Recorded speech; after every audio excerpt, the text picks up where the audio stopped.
Listo, licenciado. Ahí estamos entonces. Entonces, chicos, los dejo Muchas con el gracias. licenciado Carlos López. Clase número 6. El salario es el tema de la asistencia. Por favor, lo marcan al finalizar la clase. Muchísimas gracias. Ok, gracias Carlitos, un gusto saludarte. Pues bueno, chicos, chicas, un gusto estar por acá compartiendo en este escenario virtual. Su servidor, mi nombre es Marlon López. Pues quiero compartirles que pues, soy docente también de la Facultad de Ciencias Jurídicas y Sociales, de los cursos de Derecho Procesal del Trabajo 1 y 2, de la Facultad de Derecho de nuestra querida Universidad de San Carlos. Me es grato pues complacer y atender la invitación que me hiciera Carlitos, el licenciado Carlitos López, para compartir el día de hoy con un tema de mucha trascendencia, digo mucha trascendencia e importancia, tomando en consideración que parte de nuestra vida eh, pasa por que buena parte del camino que recorremos es desarrollando una labor, trabajando, prestando un servicio y pues con este servicio pues a la vez ganamos el sustento para el sostenimiento nuestro y de nuestro núcleo familiar, para la satisfacción de nuestras necesidades básicas, ¿sí?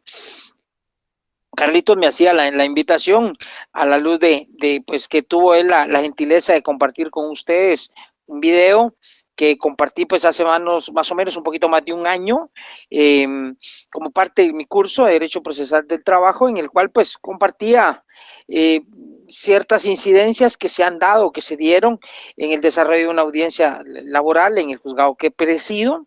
Vale la pena mencionar, chicos y chicas, que pues, su servidor es juez de trabajo, tengo desde el año 2009 de estar como pues propiamente como juez de trabajo acá en la ciudad de Guatemala. Desde el año 2009 he sido juez de trabajo de los juzgados 13º, del juzgado de faltas laborales, y actualmente desde el año 2018 como juez de trabajo. Con antelación pues ya desempeñé otros cargos dentro del ámbito jurisdiccional. Tengo pues gracias a Dios ya casi 28 años de estar al servicio del organismo judicial, de los cuales 21 han sido en el ejercicio de la función jurisdiccional, es decir, trabajando propiamente como juez. Y de estos 21 años, pues, repito, desde el año 2009, que ya estoy propiamente inmerso en el ámbito del derecho del trabajo. Mi experiencia como juez de trabajo, chicos, me ha ido dando la oportunidad de adquirir conocimientos que creo pues es importante compartirlos, puesto que si no para la totalidad de la población, pero sí, les digo, para un 90-95% de la población económicamente activa en nuestro país, que desarrollamos una función, una labor productiva, pues es importante saber cómo y de qué manera nuestras leyes en Guatemala eh, protegen o regulan ese producto que obtenemos a la luz o a raíz de que prestamos un servicio, ¿sí? El salario es algo vital y fundamental.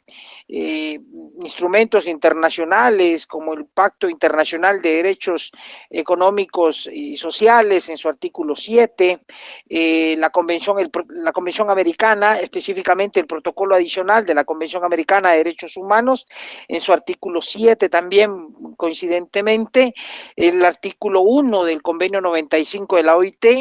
Estos cuerpos normativos de carácter internacional en materia de derechos humanos le dan la importancia que merece el salario, y es que de alguna manera, si bien es cierto, eh, nosotros tenemos necesidad de desarrollar una labor para obtener ingresos que permitan el sostenimiento y satisfacción en una parte o buena parte y de cierta medida de nuestras necesidades.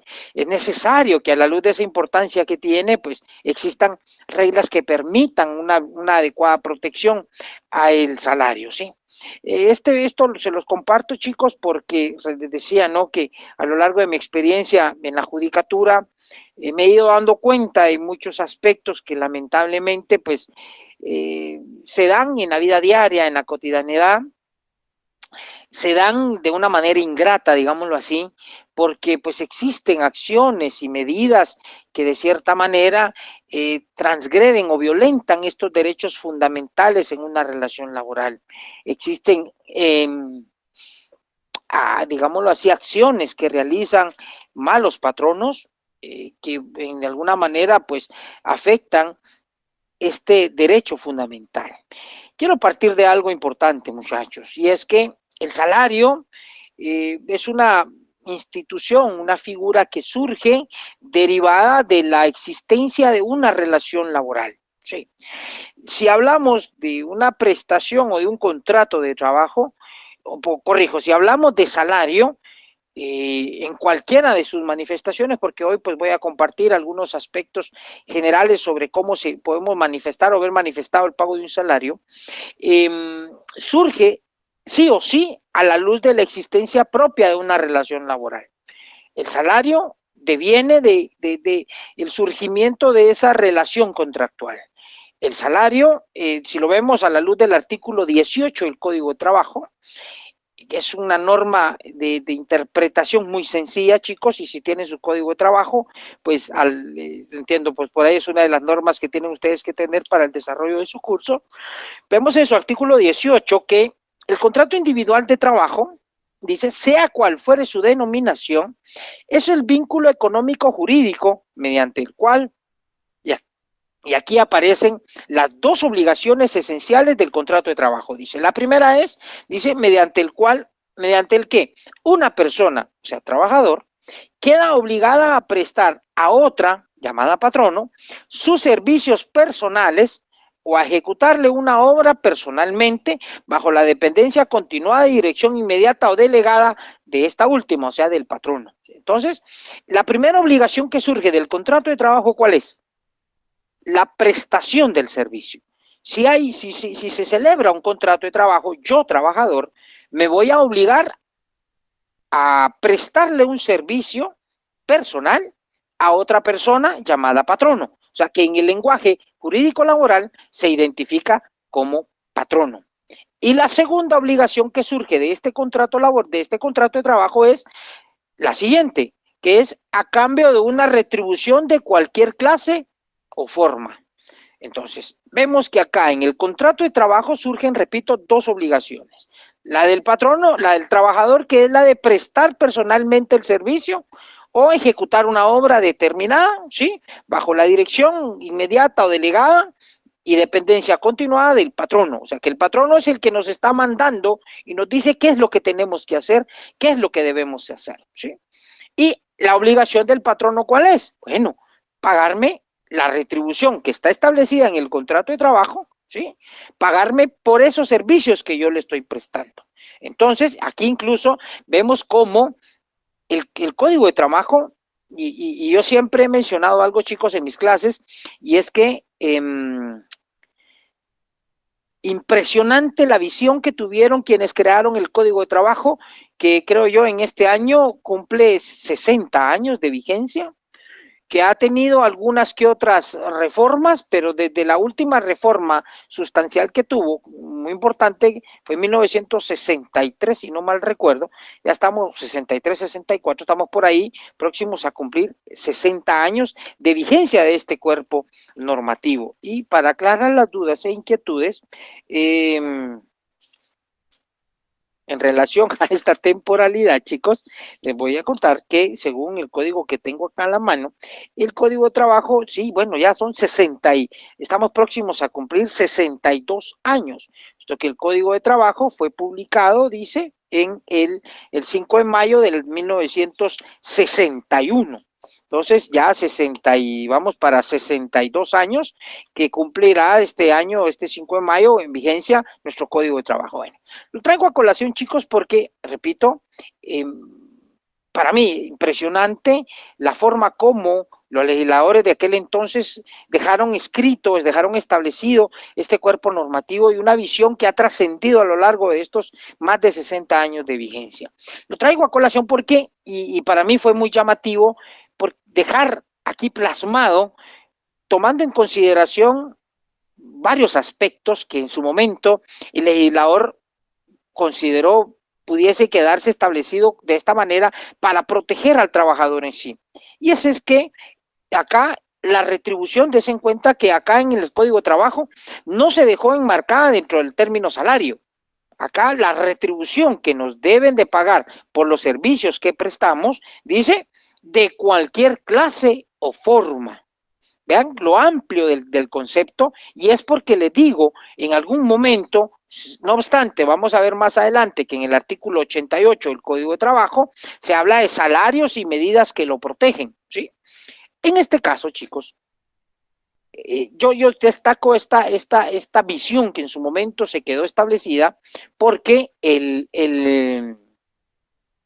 repito, a lo largo de la historia ha quedado más que evidente, o ha sido más que evidente el hecho de que muchos malos patronos, insisto, con el ánimo de no cumplir con sus obligaciones, pues utilizan términos, utilizan figuras contractuales, utilizan palabras con el ánimo de alguna manera de desnaturalizar, ocultar o disfrazar una verdadera relación laboral. Acá voy a hacer una parada muy especial porque en muchos casos, y esto se los comparto por la misma experiencia que tengo, y sí, al menos, tal y como lo mencionaba Carlitos, sí dejar en claro algo, chicos, y es que cualquiera, lo que yo les comparto acá, las opiniones, lo que yo les comparto, básicamente es con una finalidad netamente académica. Hago esta aclaración porque en su momento no quisiera que cualquier persona que pudiese estar accesando a esta transmisión utilice algo que yo diga para considerar o para manifestar o expresar que yo estoy externando opinión en algún caso particular. Yo tengo bajo mi conocimiento, chicos, miles de casos acá en la judicatura y repito, alguna persona que puede ser que sea parte en algún proceso que esté bajo mi conocimiento, esté escuchando la transmisión, sea como parte trabajadora o como parte patronal, y que en algún momento pues pueda o quiera o pretenda utilizar cualquier expresión que yo dé acá con el ánimo de que a mí se me aparte el conocimiento de algún caso. O sea, aclaro que estas ideas, estas opiniones, estos conceptos que yo les comparto básicamente con fines académicos, ¿sí? Y que no se puede tomar, no se debe considerar como que yo estoy externando opinión en torno a algún caso en particular. ¿Sí? Hecha esta acotación, yo quiero contarles, chicos, que a lo largo de mi vida en el ámbito acá y en el quehacer jurisdiccional, me he encontrado con diversidad de casos en los cuales muchos patronos, malos patronos, buscan ocultar la verdadera naturaleza de los servicios o de la contratación que se dio con una persona, y que estos servicios pues pretenden, repito, ocultarlos y desnaturalizarlos o desconocer su esencia misma como contratos de trabajo, y pretenden ocultar obviamente esa naturaleza propia de los servicios que se prestan, repito, pretendiendo evidenciar que lo que existió no fue una relación laboral, y que con ello pues obviamente pretenden hacer o negar la existencia de los derechos que el trabajador pretenda reclamar a través de una demanda en el caso particular, ¿sí? Acá se me han presentado colegas abogados señalando que no puede considerarse la existencia de una relación laboral porque, entre otras cosas, señalan que la retribución que se pagaba por parte del patrono, de la persona que contrató los servicios, no era un salario, sino que eran honorarios. Y que incluso la persona que prestaba los servicios extendía facturas por esos honorarios, ¿sí? Créanme, chicos, acá de cada 10 demandas que se presentan, puedo decirles con toda la certeza que unas 6, 7 demandas, en 6 o 7 demandas, los patronos señalan esto como parte del alegato a través de sus abogados asesores y pretenden en algún momento evidenciar que no existió una relación laboral. Esto pues nosotros, a la luz de ciertas normativas que les voy a compartir más adelante, pues hemos ido, digamos que solventando este escollo, considerando de que independientemente del nombre que se le dé a la retribución, oigan bien, independientemente del nombre que se le dé a la retribución que pagaba el patrono, porque la mayoría de casos alegan que fueron honorarios y que se extendieron facturas, pero nosotros acá generalmente en los fallos les señalamos que independientemente de ese de esa denominación que se le dé, pero si en el contrato de trabajo,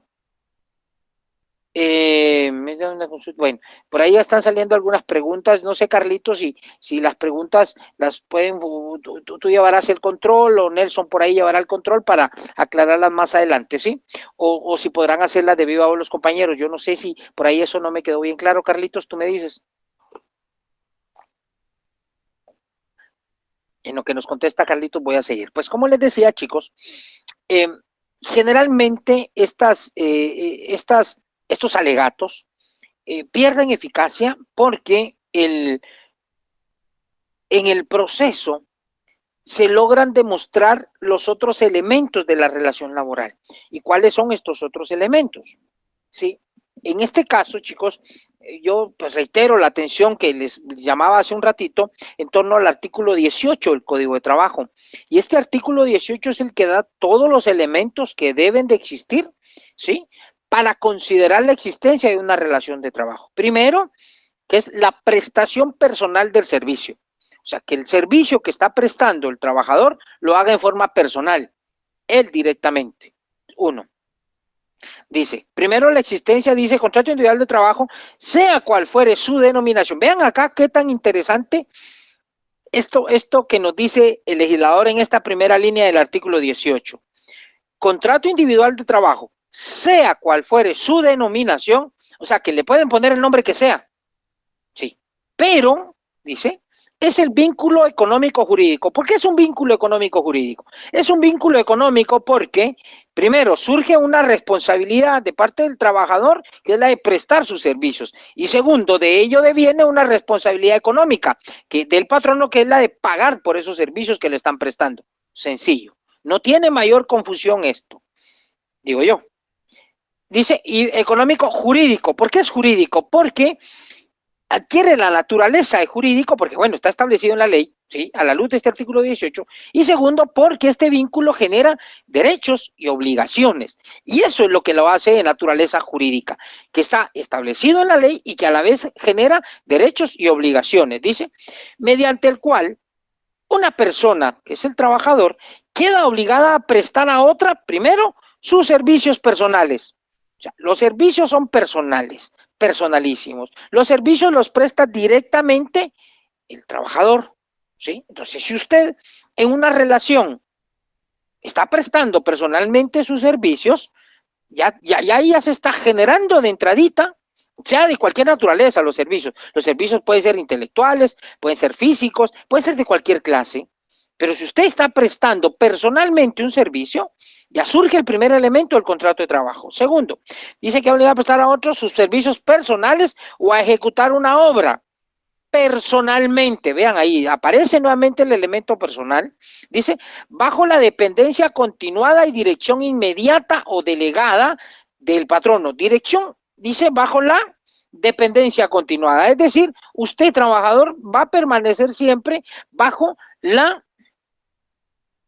va a permanecer siempre bajo las directrices del patrono, ¿sí? Va a estar siempre la figura de la persona que lo contrata, controlando, viendo, observando cómo está usted desarrollando este trabajo. E incluso esta dependencia, esta sujeción de usted hacia el patrono puede estar sujeta incluso a través de terceras personas. Por eso es que se habla acá de una dirección inmediata o delegada, es decir, dirección inmediata, que es la que ejecuta directamente el patrono o por medio de tercero. Dense en cuenta, chicos y chicas, que en los centros de trabajo es muy común que hayan jefes inmediatos, que no precisamente son las personas que los contrataron. Los jefes inmediatos entran, por ejemplo, los subjefes, los encargados, los supervisores, algún otro término, otra calificación que se le da. En ese sentido, pues ahí hablamos que si se dan estos elementos, tres elementos esenciales. Primero, prestación personal del servicio, dependencia, ¿sí? Dependencia continuada, es decir, que se mantenga ese hilo dependiente de usted como prestador del servicio con el patrono y bajo la dirección inmediata o delegada, sea del patrono o por medio de tercera persona. ¿Y cuál es el cuarto elemento? La retribución. Vean esto para esta parte. de cualquier clase o forma. Si a usted le están retribuyendo económicamente, obvio, incluso vamos a ver que acá dentro de algunas formas que la ley permite, que el Código de Trabajo permite, sea dada esta retribución, puede ser incluso en especie, pero hay ciertos límites, ¿sí? Pensemos en que se pueden cancelar por medio de la entrega de víveres o ciertos insumos para consumo personal del trabajador, pero hay ciertos límites al respecto, ¿sí? Entonces, si se dan estos elementos, los primeros tres elementos que les di, si se dan estos tres elementos esencialmente, y el cuarto elemento, aunque no le llamen salario, pero es una retribución, ahí ya se dan todos los elementos propios de una relación laboral. Por eso les mencionaba, chicos, que cuando vienen acá y presentan, y es muy típico, no sé si les pasará, alguno de ustedes estará en alguna situación de estas, pero por ejemplo, yo me he topado con personas que andan vendiendo servicios de telefonía móvil en la calle, por ejemplo, y andan con distintivos propios, ¿sí? De una persona, como de distintivos propios, perdón, de las empresas que andan vendiendo los servicios. En estos casos, estas personas andan prestando personalmente un servicio, andan vendiendo productos, andan, digamos que con esta acción, andan vendiendo productos de beneficio de una empresa en particular, que X cual sea, y reciben una prestación y resulta que acá, por ejemplo, en algunos casos vienen y presentan que estas personas no eran trabajadores, señalan quienes los demandan, ¿sí? No eran trabajadores y que tampoco devengaban un salario, ¿sí? Que ellos se les pagaban honorarios por los servicios que prestaban y extendían facturas. Se entra a analizar varias cosas, chicos, pero acá lo que quiero destacar y reiterarles lo que les dije hace un momento, y es que dentro del proceso hay que aportar las pruebas necesarias para demostrarle al juez que esos servicios, que se dieron durante esa relación y durante ese vínculo que hubo entre el prestador de servicios, comúnmente llamado trabajador, y el que lo contrató, comúnmente llamado patrono, se dieron todos los elementos propios de la relación laboral. Si se logra demostrar en el proceso que existieron todos estos elementos, obviamente, pues se va a declarar la existencia de una relación laboral. Surgió por ahí hace algún tiempo la idea, y les comparto esto en torno por una pregunta que medio vi que está haciendo, que fue planteada por ahí, en relación a las personas que son contratadas para prestar sus servicios en entidades del Estado, ¿sí?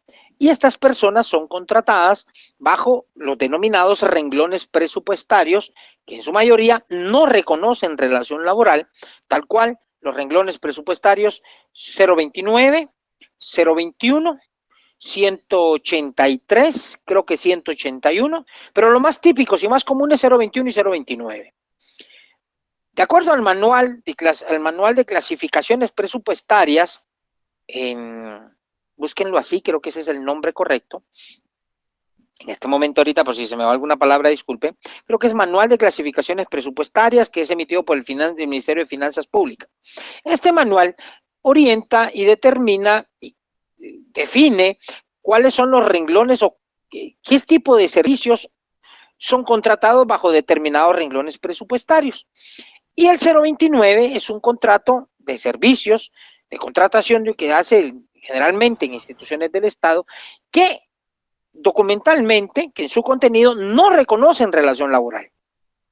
Sí, se habla de la contratación de la prestación de servicios, incluso ahí entran servicios técnicos o servicios profesionales, dependiendo de esa clasificación y la naturaleza misma de los contratos, de los servicios para los cuales es contratada una persona. Bueno, en esos contratos generalmente pasa lo que les he contado, que pasa con las empresas privadas, que se ha ido dando, en donde entre particulares se da una contratación por servicios de naturaleza mercantil o de naturaleza civil, así lo denomina.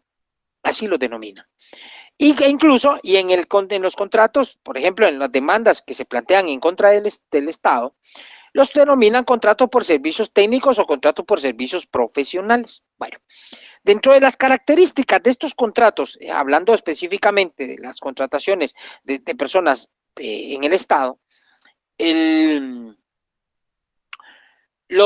digámoslo así, se determina que los servicios, que la retribución que se pagará por los servicios por los cuales fue contratada la persona, la denominan de igual manera honorarios. Y de igual manera se ven en la obligación de presentar facturas. Bueno, así como les expresaba hace unos instantes, chicos, si dentro de la relación, si dentro del juicio, dentro de la demanda laboral, dentro del juicio laboral, la persona que está demandando le demuestra la existencia de todos los elementos propios de una relación laboral, ¿sí? Pues a nosotros no nos queda de otra que tener por reconocida la existencia de esa relación laboral, ¿sí? Y ello implica que el hecho de que en el contrato que se celebró, ¿sí?, no se reconoció la existencia de un salario, pero sí la existencia de honorarios, nosotros pues tenemos por establecido que lo que se llamaban honorarios no era más que el salario que la persona obtenía por la prestación de los servicios. Ahora bien, quiero traer a colación dos cosas en torno al tema específico del salario. Hay mucho que discutir, hay mucho que hablar sobre el tema de las contrataciones 029, pero me voy a circunscribir al objeto y al tema de la clase de hoy, que es el tema del salario. Quise contarles estos otros aspectos, chicos, porque necesariamente van de la mano con el tema de la naturaleza de la contraprestación que se le paga a la persona por la prestación de sus servicios. Necesariamente están vinculados con el tema del salario. Y es que hice énfasis hace un rato en la última parte del primer párrafo del artículo 18. Dice, a cambio de una retribución de cualquier clase o forma. Vean esto. Y esto va de la mano con lo que establece el artículo 88 del Código de Trabajo, ¿sí? Acá el artículo 88 señala, salario o sueldo es la retribución que el patrono debe pagar al trabajador en virtud del cumplimiento del contrato de trabajo o de la relación de trabajo vigente entre ambos. Vean acá, vean qué interesante. Y es que, repito, yo me quedo maravillado de la forma como el legislador de aquel entonces dejó plasmados, dejaron establecidos estos artículos. Y voy a regresar un poco al artículo 18, último párrafo. ¿Por qué razón? Ahorita les explico. El último párrafo del artículo 18 establece la circunstancia de que el contrato de trabajo se ajustare en un mismo documento, con otro contrato de índole diferente o en concurrencia con otro u otros tipos de contratos, o sea, no lo sé, no le hace perder su naturaleza, dice, y por lo tanto a la respectiva relación le son aplicables las disposiciones de este código. Vean acá qué interesante. Y es que, repito, vean cómo el legislador dejó protegida o protegido al trabajador, desarrollando esta norma de tal manera, de una manera tan amplia, que dijo, bueno, puede ser que en un contrato, ¿sí?, que en un documento dice que el contrato de trabajo estuviera ajustado o inmerso en otro tipo de documento, de índole diferente, dice, o en concurrencia con otro u otros. Pero si de este subyacen los elementos del contrato de trabajo, a esa relación hay que aplicarle las disposiciones de este código. Quiero contarles que tuve un caso bueno, no sé si lo seguirán haciendo ahora, pero ya no ha sido muy frecuente, pero hace algunos años me cayó un caso en el cual demandaban a una empresa multinacional, una empresa grande, que se dedica a la producción de gas licuado, de petróleo y de estos que venden gas. Y resulta que cuando la persona vino y demandó y requirió la existencia de relación laboral, una persona que tenía a su cargo un expendio de estos de gas, tenía pues, un local comercial, tenía, pues estaba sujeta a supervisión, el producto lo vendía bajo las directrices y la supervisión de la entidad y le pagaba. La empresa, en su contestación de demanda, me plantea que no era relación laboral, sino que lo que existía era lo que se suscribió entre ambas partes, fue un contrato de franquicia. Miren, fue algo bien interesante, porque en efecto está el contrato y el contrato tenía todos los elementos propios y típicos de un contrato de franquicia. Todos los elementos de un contrato de franquiciante, franquiciado. Híjole, o sea, obviamente tuve que inmiscuirme con el tema del derecho mercantil, analizar ese contrato y se daban todos los elementos típicos del contrato de franquicia. Todos. ¿Era legal? Pues sí. ¿Por qué? Porque estaban los elementos todos propios. Ahora bien, este último párrafo del artículo 18 me abre la dimensión, me abre una dimensión muy conocida, pero desconocida a la vez, y es de era que, bueno, si era un contrato de franquicia, ¿qué pasaba con el contrato, con la relación de trabajo que la trabajadora estaba alegando? Pues bueno, me tocó que evidenciar y analizar si durante la vigencia de ese contrato de franquicia existieron todos los elementos del contrato de trabajo. Vean esto. Evidentemente había un franquiciado, te repito, todo, pero empecé a darme cuenta y a analizar que sí se daban los elementos de la relación laboral. ¿Por qué? Porque la señora, era una señora, ella los servicios los prestaba personalmente, ella era la encargada del expendio de gas. Era su responsabilidad. Ella, incluso había, dentro del contrato se establecía que el expendio lo tenía ella en un local que alquilaba a la entidad demandada, la entidad pagaba por el alquiler de ese local, ¿sí? Ahí prestaba ella sus servicios, tenía un horario, tenía que tener abierto el expendio de 7 de la mañana a 7 de la noche, ¿sí? Imagínense, trabajaba 12 horas, llegaban a supervisarle las ventas, los tambos tenían que estar plenamente identificados con el logotipo de la entidad demandada, ella tenía que portar un uniforme de esa entidad, tenía que tener stickers en donde la gente que necesitaba que se le llevara gas estuviera plenamente identificado el expendio, la marca de gas, y evidentemente le pagaban, liquidaba, no sé si quincenalmente, creo yo, si no mal recuerdo, liquidaba quincenalmente y le pagaba. Entonces, entendí que se daban todos los elementos propios de la relación de trabajo. Pues entonces, pues obviamente, incluso ella, dentro de esa misma relación, si no mal recuerdo, pues también había la extensión de facturas de parte de ella. Evidentemente, obviamente la entidad cubría el costo del impuesto de esa factura, en fin, y le pagaba. Ella ganaba.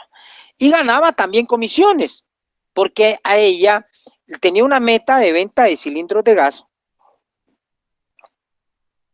o no sé si por cada venta de cilindro de gas, dependiendo del tamaño del cilindro, ella ganaba también un dinero extra, además de lo que tenía establecido como una, digamos, una cuota mensual a la luz de este contrato de franquicia. La señora ganaba bien. El tema es de que, bueno, al final de cuentas, pues, dicté sentencia, establecí que se daban todos los elementos propios de la relación laboral y el tema del pago del salario. Pero voy al tema y viene acá en torno a estos famosos contratos 029 que se dan en muchas instituciones del Estado. 021, incluso, repito, en la iniciativa privada, ya el contrato de franquicia, yo ya no he visto otros casos en donde se estén invocando, pero sí los contratos por servicios, que los señalan como contratos mercantiles o contratos civiles, y se da el tema del pago de honorarios. Bueno, regresando, chicos, quise traerlos acá al ámbito del artículo 18, esta última parte, porque el artículo 88, también a la luz del artículo 18, deja abierta la posibilidad de que esa retribución, que en algunos otros casos le van a cambiar el nombre y le van a poner honorarios, por ejemplo, que es lo más típico, para ocultar la relación laboral. Esta utilización de estos conceptos o de estos contratos yo en aquel entonces, y aquí quería hacerle reflexión sobre una norma que también a mí me sirvió para fundamentar mi fallo, y es que existe, y yo no sé, yo creo que por ahí lo que hice en su momento abrió la puerta a que en otros casos se alegara también el denominado fraude de ley.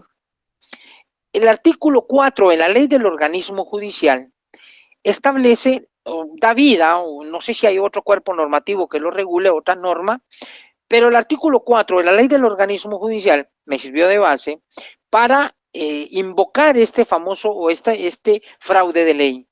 El fraude de ley incluso no es propio o típico del proceso laboral o que sea exclusivo de aplicación del proceso laboral, puede ser utilizado en otros ámbitos, civil, mercantil, administrativo, qué sé yo. El fraude de ley, en términos comprensibles para quienes no son del mundo jurídico, el fraude de ley consiste en que alguien invoca una norma, un artículo, una ley, ¿sí? Invoca la existencia vigente y positiva de una ley para dejar de cumplir con obligaciones establecidas en otra ley. Pasó y pasa comúnmente, por ejemplo, con el tema de los contratos 029 o los contratos estos civiles. El contrato civil es un contrato, valga la redundancia, legal, una contratación por servicios, sean servicios técnicos o profesionales, lo regula el Código Civil. Creo que por ahí hay algo en el Código de Comercio, pero generalmente se utilizan estas figuras contractuales, no laborales, para ocultar una verdadera relación laboral. Y de ello también se utiliza, por ejemplo, en el caso del 029, que si van ustedes a ver el manual de clasificaciones presupuestarias, este manual orienta a que la contratación de servicios técnicos o profesionales es válida, sí, y es bien aplicable, y es legalmente aplicable, pero apliquémosla tal y como lo establece el reglamento. Y sí, esta norma establece que si se pagan honorarios, no puede considerarse la existencia de una relación laboral. Pero acá es donde surge la disyuntiva. Bueno, están alegando la existencia de una norma que es este manual de clasificaciones presupuestarias que orienta la contratación de servicios profesionales o técnicos. Y esta está amparada en la Ley de Contrataciones del Estado, otra norma vigente y positiva. Pero resulta que, o sea, utilizan estas normas para hacer los contratos y los hacen. Ahora bien, ¿dónde surge el pecado? Hay un pecado que surge durante la prestación de los servicios. Tal vez la contratación en sí, la elaboración del contrato no es ilegal, porque incluso, y es lo que alegan mucho en la defensa del Estado de Guatemala, y dice, bueno, mire, el contrato fue hecho legalmente. El contrato está amparado en normas vigentes positivas, Ley de Contrataciones del Estado, Manual de Clasificaciones Presupuestarias y otras normas que permiten ahí la contratación de servicios técnicos y profesionales. Es cierto, o sea, eso no se discute. Pero el tema, ¿cuál es? El tema es que si en la prestación de estos servicios, ¿sí?, que al amparo de este contrato que fue hecho a la luz de una norma no laboral, pero si en la realidad, oigan bien, y no olviden este término, si en la realidad en la que se están prestando los servicios se dan todos los elementos de una relación laboral, al juez no le queda de otra que declarar la existencia de una relación laboral. O sea, si al juez, ojo, que aquí vamos a algo importantísimo, chicos. Si en el proceso, o sea, de hecho, es en el proceso, corrijo, es en el proceso en donde se le debe de demostrar al juez que estos servicios contratados bajo un contrato que no reconoce relación laboral, pero en la realidad estos servicios, en la prestación de estos servicios se dan todos los elementos propios de una relación laboral, demuéstreselos. Si se los logra demostrar en juicio, el juez puede alegar, y aléguele usted que hubo fraude de ley, y aléguele usted que acá en estos contratos se utilizaron ciertas normas vigentes y positivas, cierto, pero se utilizaron estas normas para ocultar una verdadera relación laboral. ¿Por qué? Porque usted tenía un jefe, o tiene un jefe, ¿sí? Usted tiene equipo que le es asignado bajo su responsabilidad. Usted tiene un horario de trabajo. Allá vamos a la dependencia, a esa obligatoriedad de cumplir con un horario de trabajo. Y que si usted llega tarde le llaman la atención.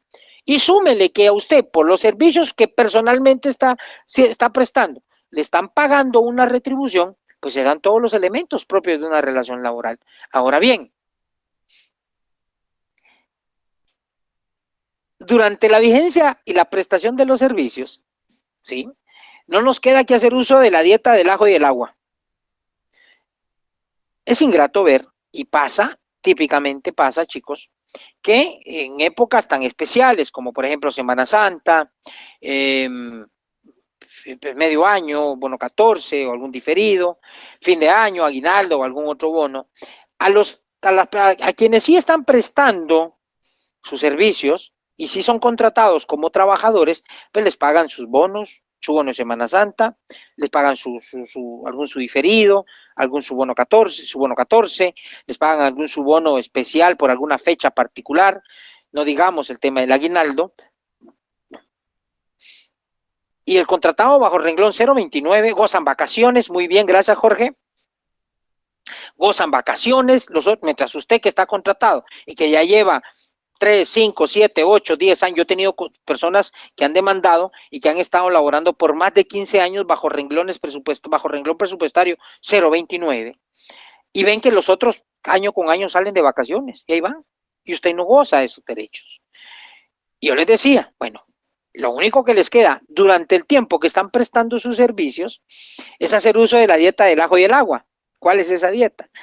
Pues a jodernos y aguantarnos, y disculpen el término.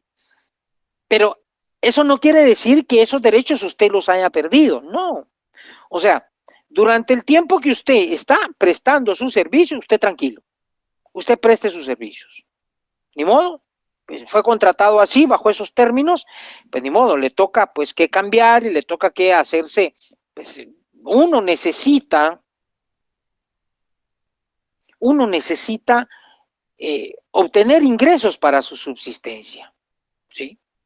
Obvio, estos ingresos usted los puede obtener pues cuando es contratado, cuando hay una fuente de trabajo, cuando hay una prestación o cuando lo contratan para prestar personalmente sus servicios. ¿Sí? Bueno, usted lo contratan.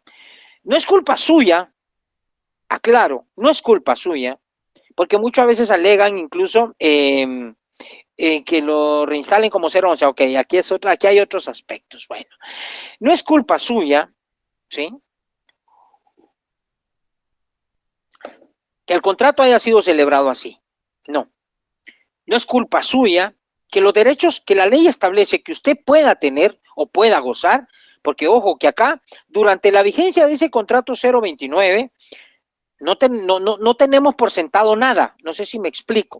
O sea, usted puede creer y considerar que tiene esos derechos. Pero ojo, va a ser necesario que plantee una demanda y que reclame la vigencia de esos derechos. Ahora bien, durante el tiempo que esté usted prestando sus servicios bajo estos contratos, usted tranquilo, usted siga prestándolos, siga prestándolos.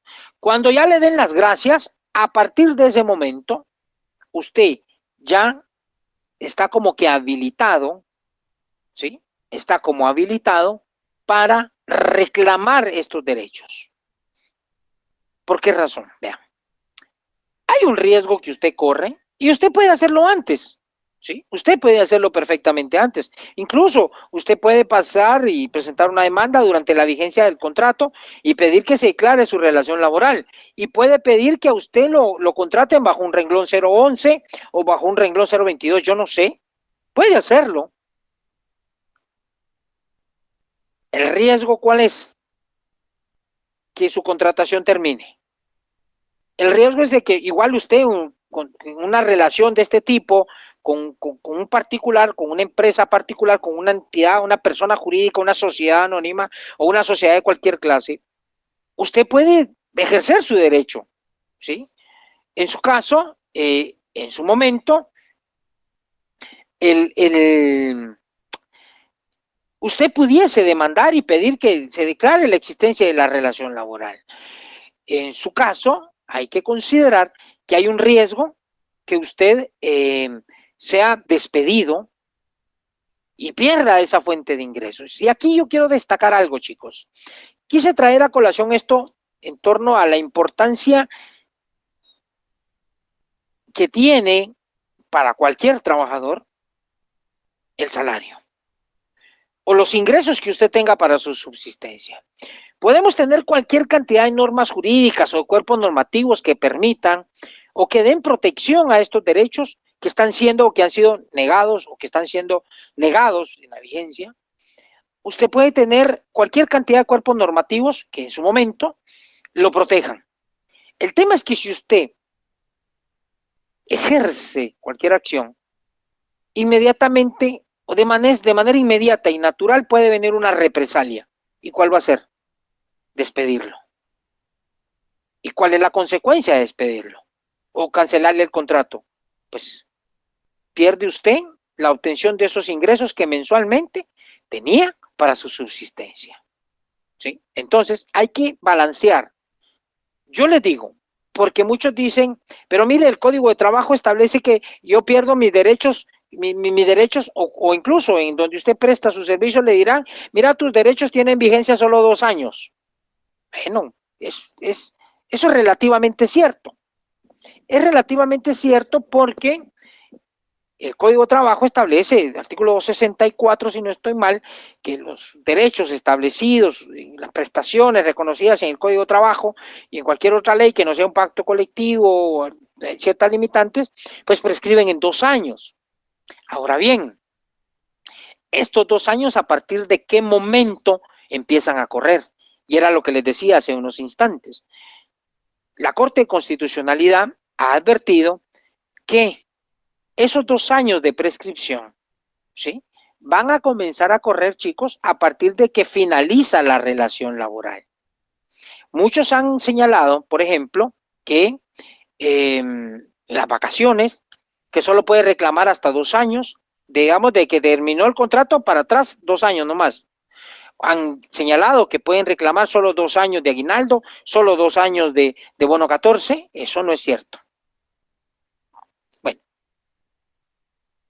la ley, la Corte de Constitucionalidad, a la luz de estas sentencias que ha mencionado, ha señalado que la prescripción comienza a correr a partir de que termina la relación laboral. Y aquí les voy a citar unos fallos de la Corte de Constitucionalidad.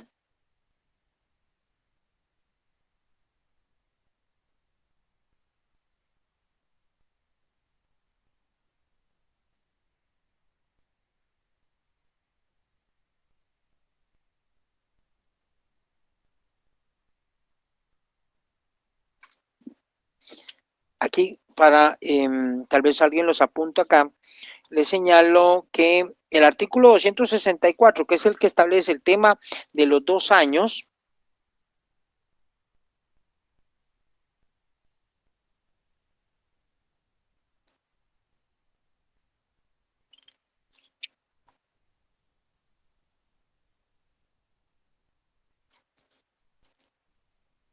sentencias de fecha, ahorita les digo.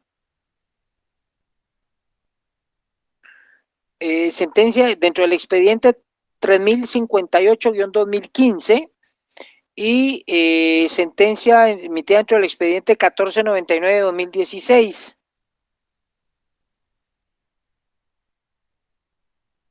Y también la sentencia 3551-2015. Léanlos, acá la Corte de Constitucionalidad hace alusión a que el plazo de prescripción comienza a correr a partir de la fecha en que finalizó el vínculo de la relación laboral. Sí. La Corte de Constitucionalidad ha señalado que, por ejemplo, en el tema de las vacaciones, ha señalado que las vacaciones sí tienen un límite y es hasta un máximo de 5 años. Según criterio de la Corte de Constitucionalidad, es decir, que si usted trabajó 10 años, solo puede reclamar hasta 5 años de vacaciones. Estamos, no los 2 años que para muchos puede interpretarse. Ahora el bono 14 y el aguinaldo y cualquier otro bono que haya existido y pagado de manera pues anual en la entidad en donde usted prestaba sus servicios, puede reclamarlo durante el tiempo que usted estuvo prestando sus servicios. Ahora, el tema de la indemnización por tiempo de servicio sí tiene un límite, y ese es el límite que establece la Constitución, que es hasta un máximo de 10 años. O sea que si usted trabajó 15 años, solo puede reclamar indemnización por tiempo de servicio por 10 años, es decir, un máximo de 10 salarios. Salvo algunas instituciones que por vigencia de algún pacto colectivo, algún convenio colectivo, ha otorgado la posibilidad de que se paguen más años en torno al tema de vacaciones o en torno al tema de indemnización, pero eso ya es un beneficio exclusivo otorgado mediante un pacto colectivo o un convenio colectivo, ¿sí? Pero eso ya, te repito, es solo para algunas instituciones, y es importante que se busque esa información para hacer la reclamación correspondiente. Bueno, ahora bien, perdón que me salí un poco tal vez del tema del salario, pero creo que es importante compartir estas experiencias tomando en consideración la realidad en la que pueden estar algunos de ustedes prestando sus servicios, ¿sí? Pero va de la mano con el tema y la importancia que tiene el salario.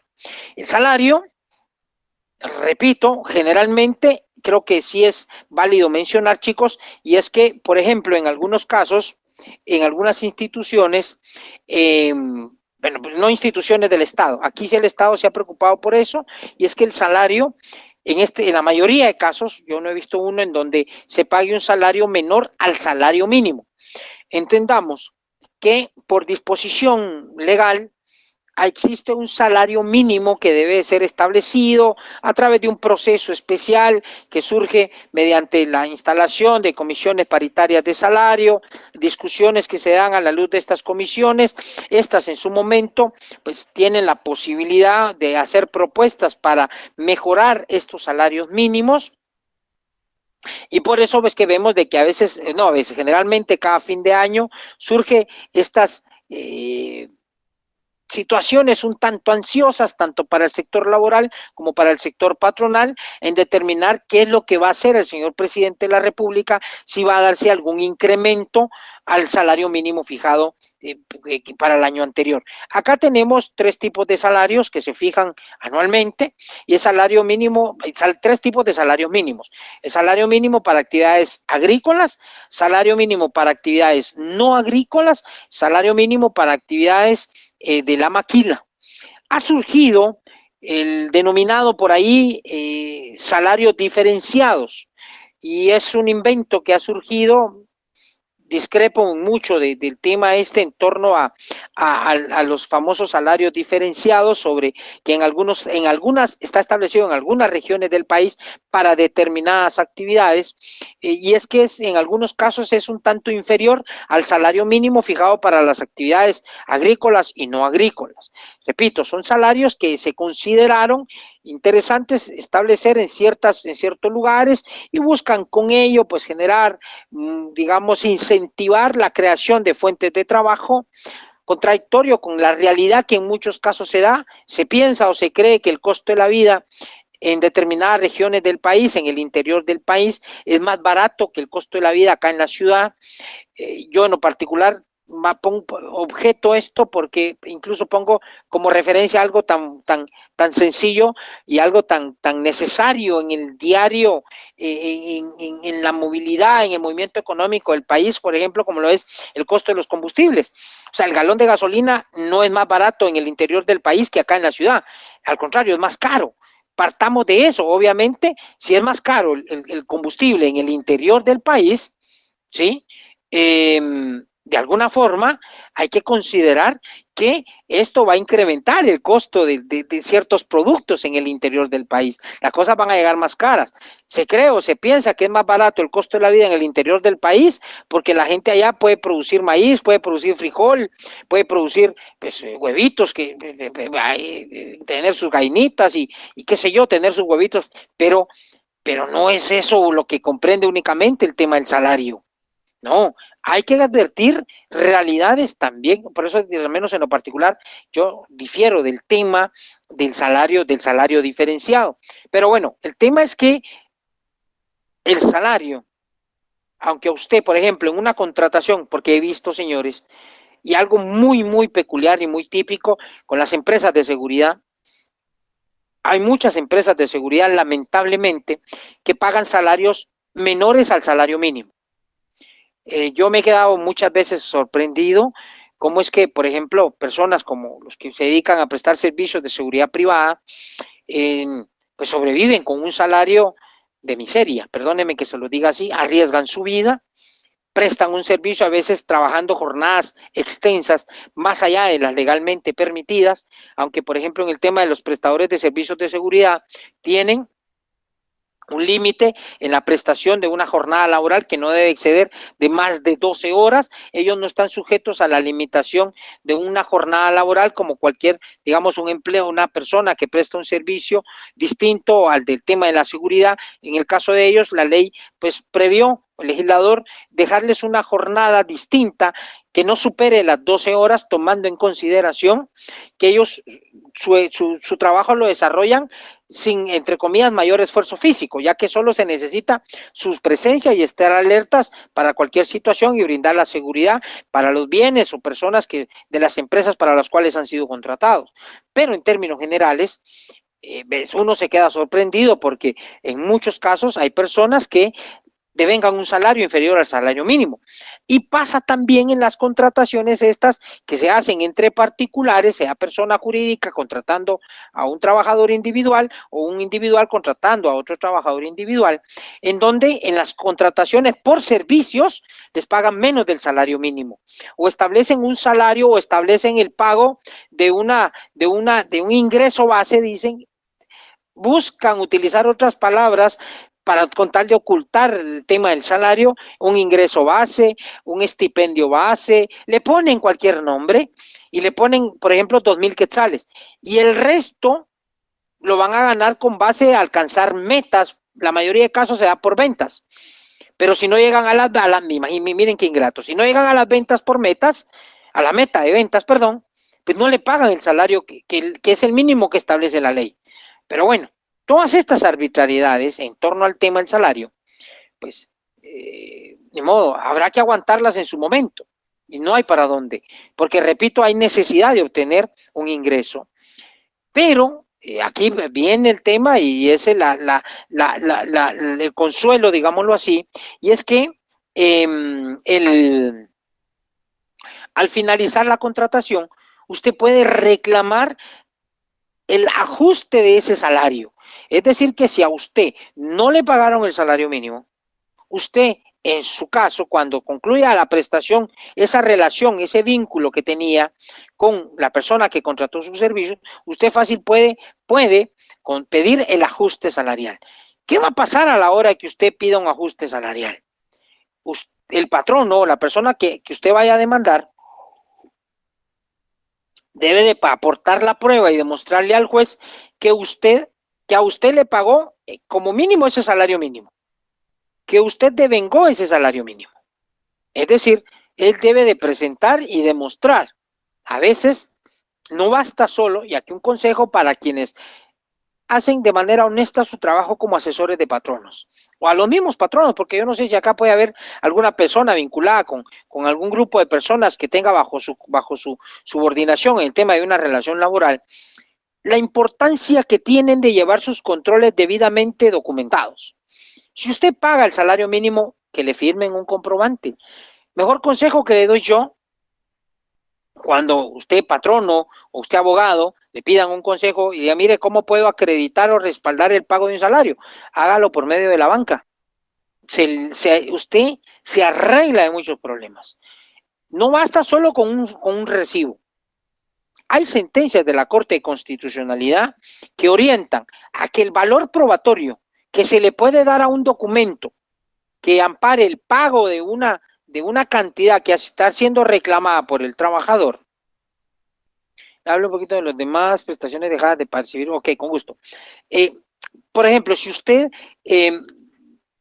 quiere dejar acreditado el respaldo del salario, pues hágalo, pague con cheque o hágalo por medio de transferencias bancarias electrónicas. O sea, usted va a dejar un rastro, digamos, no sujeto a su conveniencia, Porque un recibo típico, en muchos casos, las personas cuando son contratadas, en muchos casos, malos patronos, malos empresarios, malos asesores, presentan documentos, o sea, perdón, obligan a las personas cuando las están contratando a firmar documentos en blanco. Híjole, acá me puedo extender muchísimo con el tema este del valor probatorio y si gusta, pues de repente por ahí, Carlitos, programamos otra sesión para hablar del tema de estos documentos que acrediten el pago de ciertas prestaciones y el valor probatorio que puedan tener dentro de un proceso. O sea, repito, por todas estas,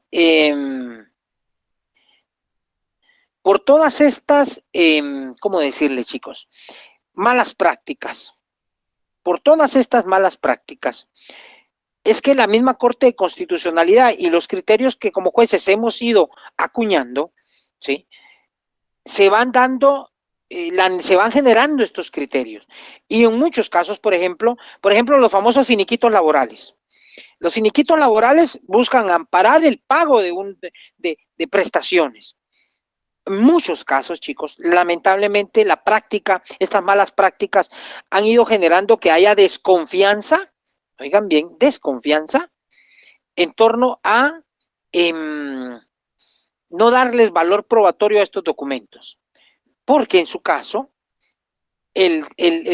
repito, no están respaldados con documentos bancarios. Miren, es increíble cómo avanza el tiempo, ya se nos fue, y aquí están levantando la mano y haciendo preguntas, pero quiero concluir con dos cositas más por el tema del tiempo. Vean, yo encantado de seguirles hablando, pero sé que hay compromisos igual entre ustedes y algunos pues tenemos un horario marcado y bueno, pero ya veremos la posibilidad. Yo creo que sí, por ahí tendremos la necesidad y la chance y por mí será un gusto compartir con ustedes de algunos otros aspectos que dentro de la dinámica procesal del proceso pues iremos dando. Igual los invito a quienes gusten, pueden accesar a mi página de Facebook en la que se está también transmitiendo esta charla. Allí pues ahí yo comparto y yo doy mis clases en donde generalmente también quienes gusten pueden accesar, aunque no sean estudiantes de semestre conmigo. Es una página que está abierta para cualquiera que quiera accesar y dice Lic Marlon López y tal vez compartimos acá en el enlace, no sé, Nelson o Carlitos, el link para que cualquiera pueda accesar a la página y puedan, pues ahí tengo clases que se han ido grabando en materia individual, en materia colectiva, ahondo en temas propiamente del proceso laboral. Entonces, pues ahí podemos hablar de algunos otros temas, ¿sí? Igual pueden buscar información que ahí les comparto. Bueno, pero quiero concluir en algo, vean chicos. El salario, hay quienes preguntan acá con el tema del salario, ¿qué pasa si no obtuvimos un aumento salarial? ¿Qué pasa si hay ciertos beneficios salariales que se dan a los 0.11, pero que no se dan a los que están en 0.29? ¿Qué pasa con estas situaciones? Vean, chicos, gracias, Grace. Acá yo les comparto algo. Durante la existencia o la prestación de los servicios, ustedes documenten todo lo que sucede. Tengan sus documentos con los cuales acrediten qué fue lo que les pagaron, cuánto les pagaron, y si esos documentos evidencian que fue menos de lo que la ley establece, ustedes pueden pedir la reivindicación de esos derechos. Hay que partir de algo, chicos. El artículo 106 constitucional orienta a que las leyes laborales, cualquier ley laboral, establece un piso, ¿sí? Establece un piso del cual nadie se tiene que bajar, ni el trabajador, mucho menos el patrón. O sea, es una obligación de respetar el piso, ese piso. En un rato les van a compartir por ahí el link. Oye, si no, búsquenme en mi página de Face, no en mi cuenta, mi página dice Lic Marlon López. Con gusto, ahí aparecen, pues, no cambio mucho, es mi carita la que aparece por ahí, y así con el pelito largo, pues pueden ver ustedes, ahí está mi página, Lic Marlon López, ¿sí? Página. Bueno, les decía, ustedes, si en la prestación de sus servicios, por ejemplo, aquí hay algo que me interesa dejar en claro con el tema del salario. Vean, chicos. Gracias, Grace. Vean, puede ser que ustedes, cuando los contrataron, y que sí, por ejemplo, una relación laboral, y esto pasa mucho en la iniciativa privada, ustedes, por ejemplo, los contrataron para prestar sus servicios en ventas, sí, por ejemplo, lo más típico. Y les dicen, va, mira, te vamos a pagar 3.500 mensuales, más del salario mínimo, está bien, ahí no hay ninguna ilegalidad, pero mira, te vamos a pagar 3.200, 3.500 de salario y te vamos a dar un bono. Bueno, mira, ¿sabes qué? Te vamos a pagar en total 7.000 quetzales. Te vamos a pagar al mes 7.000 quetzales, pero te lo vamos a pagar así. Te vamos a dar 3.500 quetzales, que es tu salario, ¿sí? Tu salario, y 3.500 que es el bono, una bonificación incentivo, o una bonificación por ventas, o comisiones por... Le van a poner otro nombre. Quise traer a colación a estos chicos porque eso que hacen en muchos lugares, lamentablemente, lo hacen con una mala intención. Óyeme, qué rico que te paguen 7.000 pesos. Está bien, magnífico. La verdad está bien nítido. Te pagan más y te están pagando por lo que tú haces. ¿Me explico? Y uno dirá, bueno, pues, ¿qué de malo tiene? Pues sí tiene algo de malo. Y es que, por ejemplo, alguien preguntaba por ahí con el tema de las prestaciones laborales. Tu aguinaldo, tu bono 14, tu indemnización. Imagínense, el aguinaldo y el bono 14 son prestaciones, aclaro, aguinaldo y bono 14 son prestaciones laborales de carácter irrenunciable, al igual que las vacaciones, solo que el aguinaldo y el bono 14 son prestaciones que se pagan en efectivo, ¿sí?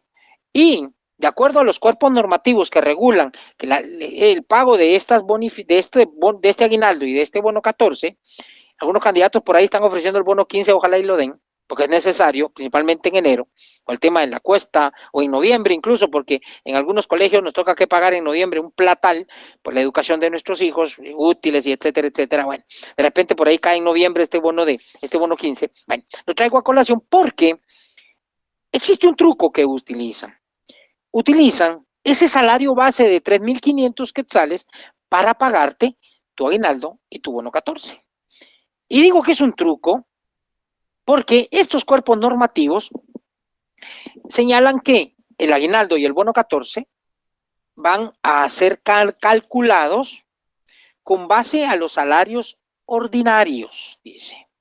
Con base al salario ordinario. Ahorita les voy a leer acá el acuerdo, creo que es el...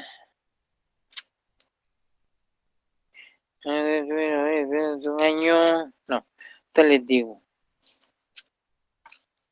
La ley del aguinaldo para el sector privado. El decreto 7678 del Congreso de la República.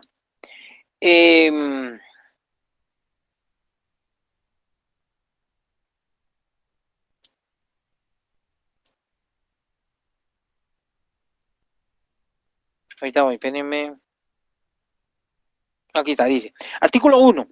Todo patrono queda obligado a otorgar a sus trabajadores anualmente, en concepto de aguinaldo, el equivalente al 100% del sueldo o salario ordinario mensual. Ojo, sueldo o salario ordinario mensual. Artículo 1 del decreto 7678, la ley del aguinaldo. Vamos al decreto 4292, que es el que establece el bono 14. Artículo 2. La bonificación anual será equivalente al 100% del salario o sueldo ordinario devengado. Vean aquí empieza el truco. Dicen que echa la ley y echa la trampa.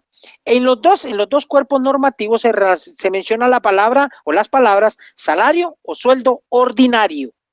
Entonces, ¿cuál es el salario o sueldo ordinario? Salario o sueldo ordinario es ese salario base, ¿sí?, que te fijan mensualmente.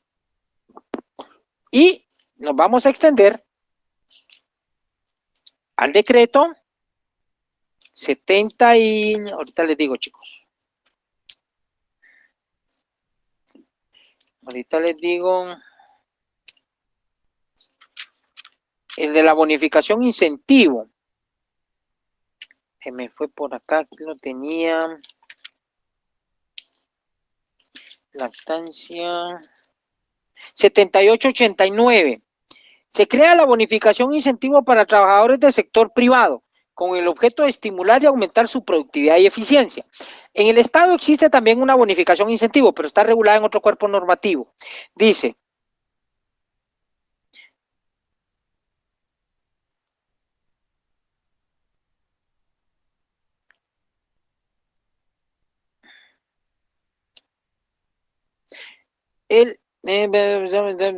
por su naturaleza, artículo 3,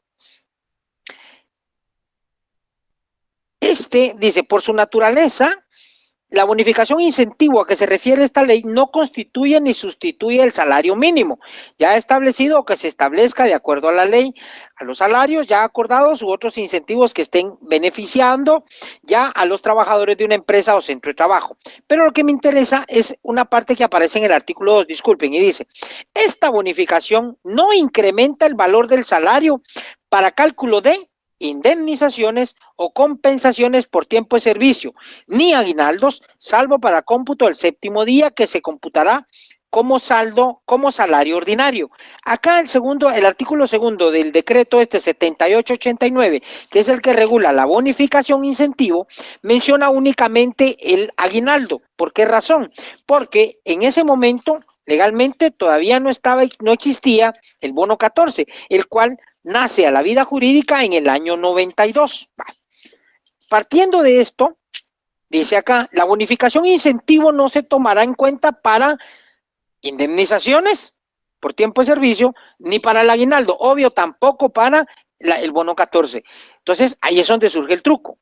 Te dicen, mira, te vamos a pagar 7,000 quetzales, pero 3,500 van a ser de bonificación incentivo y los otros 3,500 van a ser 3,500 de salario ordinario o salario base y los otros 3,500 o cualquier otra cantidad de bonificación.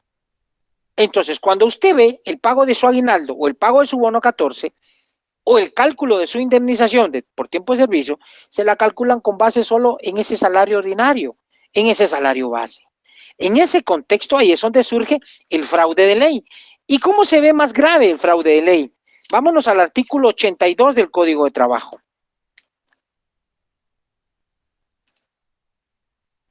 82, literal B. Bueno, el 82 es el que establece el pago de una indemnización por tiempo de servicio que se paga por la finalización de un contrato de trabajo sin responsabilidad del trabajador. La literal B dice, su importe debe de calcularse tomando como base el promedio de los salarios devengados durante los últimos 6 meses que tenga vigencia el contrato o el tiempo que haya trabajado. Acá, si vemos a la luz del decreto que crea la bonificación incentivo en el artículo 2, pues no se tomaría en cuenta la bonificación incentivo. Ahora bien, se dan cuenta que ustedes durante la vigencia de la relación laboral, su aguinaldo y su bono 14 no se los pagaron con base a todo el salario que ustedes, a todo lo que a ustedes devengaban mensualmente, todo lo que ustedes devengaban. Nosotros, acá, para ir concluyendo, chicos, encontramos que hay yo les hablaba hace un rato del convenio 95 de la OIT, y el convenio 95 de la OIT, de igual manera que a la luz del artículo 18 del Código de Trabajo, nos dan una salida en torno a esta situación anómala que realizan malos patronos, ocultando ese monto real de lo que ustedes devengaban. Partamos de algo para concluir. La parte final del artículo 18 se regula que ustedes, por los servicios que prestan, van a percibir una retribución de cualquier clase o forma. Una retribución de cualquier clase o forma. O sea, llámese como se llame, ustedes les van a pagar algo. Esa retribución se va a llamar, a la luz del artículo 88, salario o sueldo. ¿Sí? Bueno. Pero, adicionalmente, y aquí es en donde surge ese plus que nosotros encontramos y cómo solventar ese fraude que realizan en muchos casos, principalmente en las entidades entre particulares. El artículo 1 del convenio 95 de la OIT, apréndanselo bien. Y apréndanselo bien porque les va a servir, tal vez no durante la vigencia de su relación, de su prestación de servicios, Porque si ustedes, y ya ojo que hay que tener cuidado, pero allá ustedes sí se arriesgan. Si ustedes reclaman algo, lo más seguro es que los van a echar. Lo más seguro. Bueno, si los echan, pues ni modo, tienen derecho a pedirla, a demandar su indemnización por tiempo de servicio y a demandar, digamos, a reivindicar todos estos derechos que les fueron negados. El artículo 1 del convenio 95 señala, el término salario significa la remuneración o ganancia, sea cual fuere su denominación o método de cálculo, siempre que pueda evaluarse en efectivo, fijada por acuerdo o por legislación nacional y debida por un empleador a un trabajador en virtud de un contrato de trabajo escrito o verbal por el trabajo que este último haya efectuado o deba efectuar o por servicios que haya prestado o deba prestar. Este artículo 1 del convenio 95 nos dio la pauta a decir, señores, patronos, disculpen, pero ustedes hicieron actos en fraude de ley, porque buscaron aplicar el contenido del artículo 2 del acuerdo 7889, creo que es el que les mencioné, que es el que regula el pago de la bonificación incentivo. Utilizaron este artículo 2 del decreto 7889 para dejar de pagar el aguinaldo y el bono 14 y la indemnización que tenían que pagar. ¿Por qué razón? Si bien es cierto, la bonificación e incentivo está bien, se crea, pero se crea en un monto de 250 quetzales. Aparte es el bono, la bonificación por productividad, que esa es otra. Sí, esa es otra, regulada en el artículo 7. Pero en muchos casos, y aún así, ha pasado que la bonificación por productividad, ojo, que aquí, si encontramos dos normas, que aquí, a la luz del principio protectorio o tutelar, que tiene, se manifiesta a través de tres reglas, y es la aplicación de, una de ellas es la aplicación de la norma más favorable, y es de que aquí si encontramos dos normas laborales que pueden ser un tanto contradictorias, pero que hay una que favorezca más al trabajador, por ejemplo, el convenio 95 de la OIT, acá debemos aplicar en sede judicial, en nuestros fallos, la norma que más convenga al trabajador. Y más si en el proceso se ha demostrado que existe un fraude de ley. Si ha existido una acción anómala de parte de un patrono ocultando la verdadera naturaleza del salario, ¿sí? Perdónenme que me extendí, ya son las 19:33.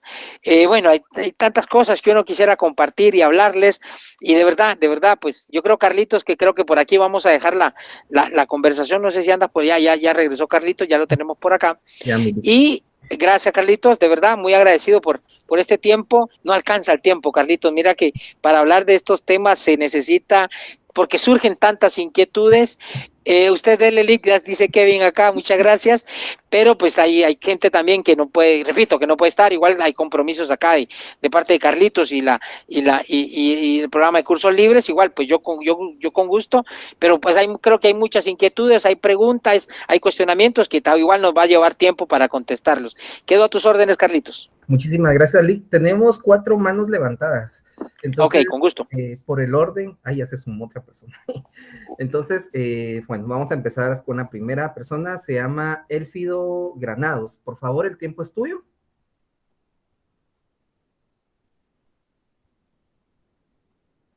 Creo que tienes apagado tu micrófono. No, creo que no está. Okay. Elfido. Elfido. No, no está. No. Vamos con la otra persona, es una señorita, se llama Almita Reyes. Por favor, el tiempo es tuyo. Hola, buenas noches, licenciados, compañeros, buenas noches. Perdón, licenciado. Una empresa para pagar prestaciones a la hora de despido, ¿cuánto es el máximo de tiempo que tiene para poder liquidar, digamos, el tiempo laborado a la persona que despidió? Perdón. O sea, ¿en qué tiempo debe de pagar? Si despidió a la persona. O sea, ¿cuánto el límite tienen las empresas para poder pagar las prestaciones a la hora de despedir a su personal? Yo, en lo particular, mi opinión es que el pago debe ser en forma inmediata.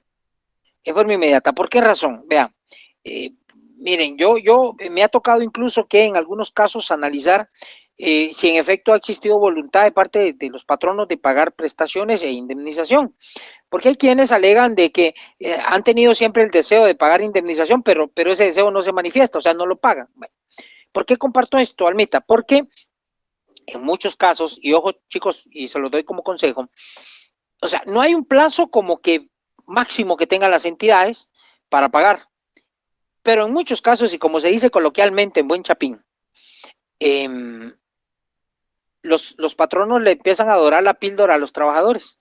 Le dicen, mira, venite en 15 días y te vamos a pagar. Ok, el patrón, el trabajador confiado va y regresa a los 15 días. Mira vos, fíjate que el gerente salió y no dejó firmado tu cheque, venite en otros 15 días. Anda fuera de la ciudad. Ok, confiado el trabajador, va. Y resulta que así lo tienen, y como repito, le van dorando la píldora, y resulta que cuando el trabajador llega, por ejemplo, y si fue despedido y le tienen que pagar indemnización, ¿sí?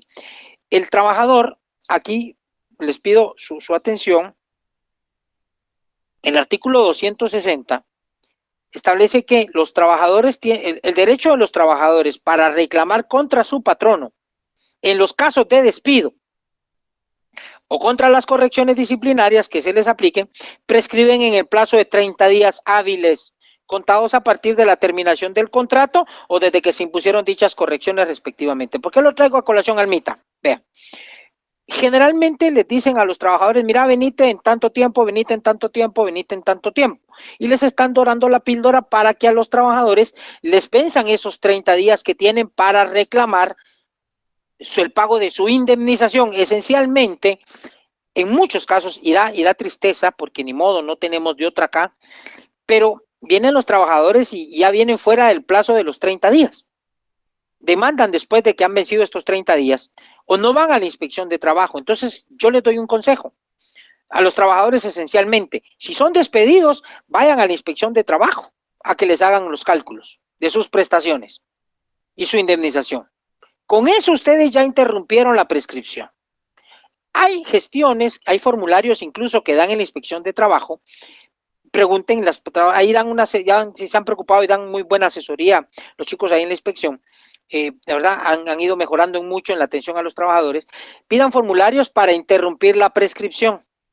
Lo traje a colación por la pregunta de Almita. O sea, un plazo que tengan las empresas para pagar no hay. El problema es que sí hay un plazo que tienen los trabajadores para reclamar. Y si hacen su reclamo después de ese plazo, ya puede haber una prescripción en el caso de la indemnización. La indemnización por tiempo de servicio implica el pago eventualmente en juicio de daños y perjuicios y de costas judiciales, que en sí es digamos que es un monto en muchos casos sí considerable. Ahora bien, con las otras prestaciones, Almita y compañeros, el aguinaldo, el bono 14, el ajuste salarial, las vacaciones, el reclamo que ustedes quieran plantear en contra de la entidad porque no se las pagaron o porque se las pagaron anómalamente, es decir, en un fraude de ley les pagaron un monto menor al que le pudiera corresponder. Por eso es importante dos cosas. Ustedes, de los pagos que les hacían mensualmente, guarden sus documentos. Si fueron transferencias bancarias, pues ahí tengan sus estados de cuenta. Y esos documentos les van a servir para que ustedes en la inspección de trabajo les hagan sus cálculos. Si ustedes ganaban, ¿de acuerdo el ejercicio que les puse de 3.500 y 3.500? Ustedes ganaban 7.000 mensuales. Eso era lo que les pagaba. Y eso es lo que el artículo 1 del convenio 95 orienta. Dice, salario es todo lo que el trabajador percibe por la prestación de los servicios, digamos obviamente de manera mensual. Entonces, ahí es donde hay que llevar estos documentos. Con esa gestión que ustedes hagan en la inspección de trabajo, pues ya queda en su caso interrumpida la prescripción. Pero repito, o sea, no hay un plazo máximo que tenga la empresa para pagar. A mi parecer, la obligación es inmediata. Si a ustedes les van a despedir, chicos, ya la empresa ya lo analizó, lo pensó y los van a despedir. Entonces, ya ellos ya digamos con cierta antelación, porque tampoco son, perdónenme, yo siempre he criticado el hecho de que en el Código de Trabajo se exige que si el trabajador va a renunciar, tiene que hacerlo con una cierta antelación, si no corre el riesgo de causar daños por el tema del preaviso. Pero yo me pregunto entonces, si el trabajador tiene obligación de avisar con cierto tiempo, ¿por qué el patrono no le avisa con cierto tiempo al trabajador que lo van a despedir? Uno. Y dos, ¿por qué si lo van a despedir, por qué no le pagan inmediatamente su indemnización? El artículo 82 del Código de Trabajo establece la indemnización como aquella retribución económica que debe de pagar el patrono al trabajador cuando lo despide sin causa justificada. Y es que esta indemnización le va a permitir al trabajador tener un colchoncito económico, tener dinero para su subsistencia y la de su núcleo familiar, mientras tanto consigue otro trabajo. Entonces de ahí surgen muchas cosas. Entonces, Almita, espero haber respondido tu inquietud, haber aclarado. Ahora si no, pues tú me dices si necesitas que te amplíen algo. Gracias, licenciado, muy amable, ahí quedó súper entendido, gracias. A usted, muy amable, Almita. Muchísimas gracias, señor juez. También tenemos la participación de Carol Recinos. Por favor, el tiempo es tuyo.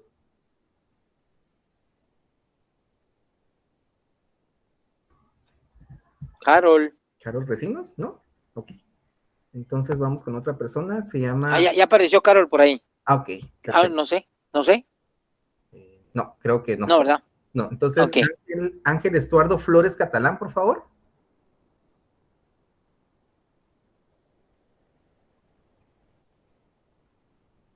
No, creo que tampoco. No. Dejaron levantada su mano. Tenemos a alguien que se llama... Gerson, creo yo, ¿no? Gerson Mazariegos, ¿así es? Buenas noches, mucho gusto saludarles. Gracias, Gerson, adelante. La verdad tengo dos dudas, pero me gustaría aclarar una. Fíjese que yo trabajo en un lugar donde cada año iniciamos relación laboral y el último día hábil de diciembre cerramos relación laboral. Ese último día nos finiquitan y nos pagan bono 14, aguinaldo y todo lo demás, ¿verdad? ¿Que pagan indemnización, Gerson? Ajá, sí, correcto. Ok. Pero al otro año volvemos a iniciar otra vez en el mismo puesto.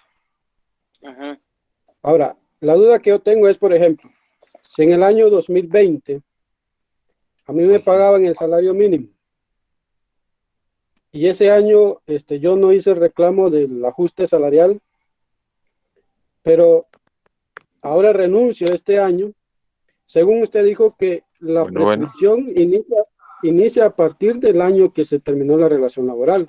Exacto.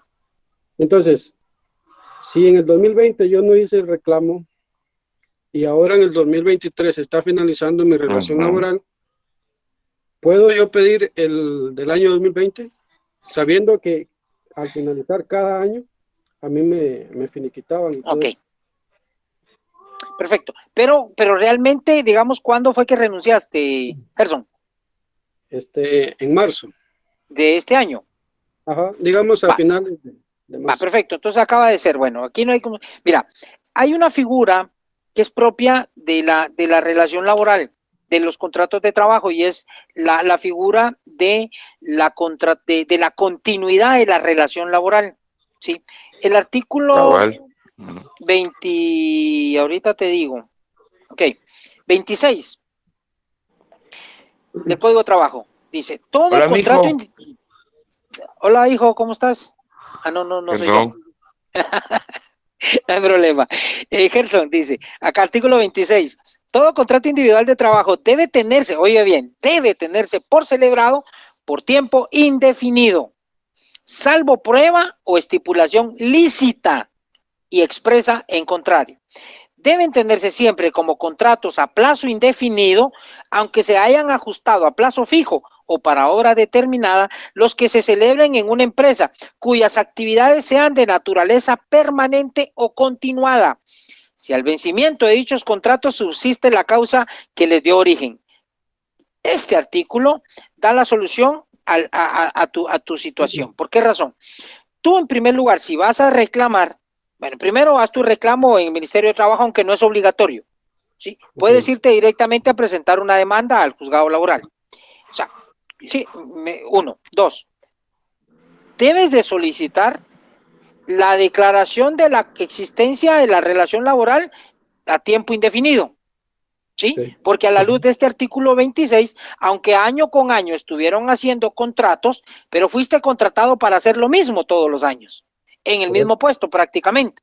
Entonces se da esa continuidad. Y aquí dice este último párrafo del 26, te da la salida. Dice, deben, o sea, no te dice pueden, no dice si quieren, no. Es un mandato legal. Deben tenerse siempre como contratos a plazo indefinido, aunque se hayan ajustado a plazo fijo o para hora determinada, los que se celebren en una empresa cuyas actividades sean de naturaleza permanente o continuada, si al vencimiento de dichos contratos subsiste la causa que le dio origen. Es decir, tú seguiste haciendo lo mismo durante todos los años. Si tú renunciaste, pues no hay problema, o sea, tú vas a reclamar lo que consideres pertinente a la luz de lo que tal vez se los he contado hoy, algún ajuste salarial, algún ajuste de prestaciones, porque no te lo pagaban conforme lo establece la ley, en fin, pero primero hay que considerar que debe de solicitarse que la relación laboral existió a tiempo indefinido, más no a plazo fijo. ¿Estamos? Ok, sí, perdón, en la segunda, por ejemplo, en el caso, si fuera mi esposa que trabajara en una sociedad anónima, ¿Sí? pero a ella no le pagan el salario mínimo. Le dan por ejemplo, 2.200 y el resto para ajustar el salario mínimo se lo dan en beneficio de alimentación, en beneficio de casa, de luz. O sea, no le cobran casa ni luz. ¿Es empleada doméstica? No. No. Ajá. No sería empleada doméstica. No. Ahora, la empresa en ese caso tendría que pagarle el salario mínimo a ella. Bueno, la ley establece que el salario puede pagarse también, digamos, como que en especie, ¿sí? Y ahorita te voy a decir acá, ¿verdad? Desde patrono, desde los créditos. Salario mínimo, ahorita te estoy buscando aquí la norma. Generalmente, pues de acuerdo a las que está a las regulaciones del Código de Trabajo, el salario puede pagarse máximo hasta un 30%, en especie. Okay. Hasta un 30%. Es decir, por ejemplo, si son 3,000 quetzales, habrá que sacar cuánto es el monto en efectivo, el 70%, y cuál sería el monto que pudiese pagarse en especie. De igual manera, está también el tema de las ventajas económicas, que también en algunos casos suele darse la obtención de estas ventajas económicas mediante el otorgamiento de beneficios que incrementan el salario, pero esa es otra institución. Pero sí, en algún momento puede pagarse el salario de esta forma. Lo único que hay que ver es que cómo fue que se elaboró el contrato de trabajo, Gerson, de tu esposa. ¿Cómo fue que se elaboró? ¿En qué términos se estableció cómo se iba a pagar el salario? Si no se estableció en el contrato de trabajo y este contrato de trabajo no está inscrito en el Ministerio de Trabajo, ella puede en su caso pedir el ajuste al salario mínimo. En el caso de que la despidieran, puede pedir el ajuste salarial. Sí, puede pedir el ajuste, sí puede pedirlo. Aunque haya recibido alimentación, le hayan dado casa y todo eso. Es que, como te repito, es que hay que ver en qué términos se hizo el contrato, porque este tipo de contratos, sí o sí, deben de ser escritos, 1, y 2, deben de ser escritos y registrados en el Ministerio de Trabajo. Y en el caso de que no estuvieran registrados en el Ministerio de Trabajo. Lleva mucha ventaja tu esposo. Ok. Entonces, sí. Vale. Gracias, licenciado, muy amable. Bueno, Gerson.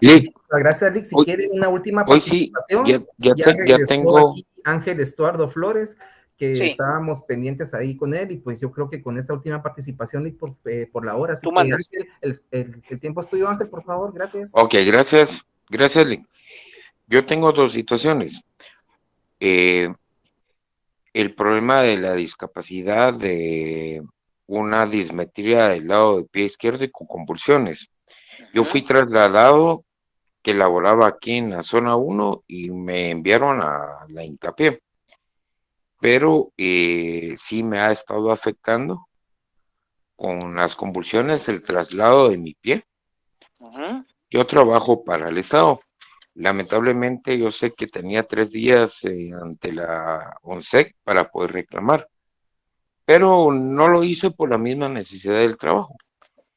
¿Cómo puedo hacer ver esa situación?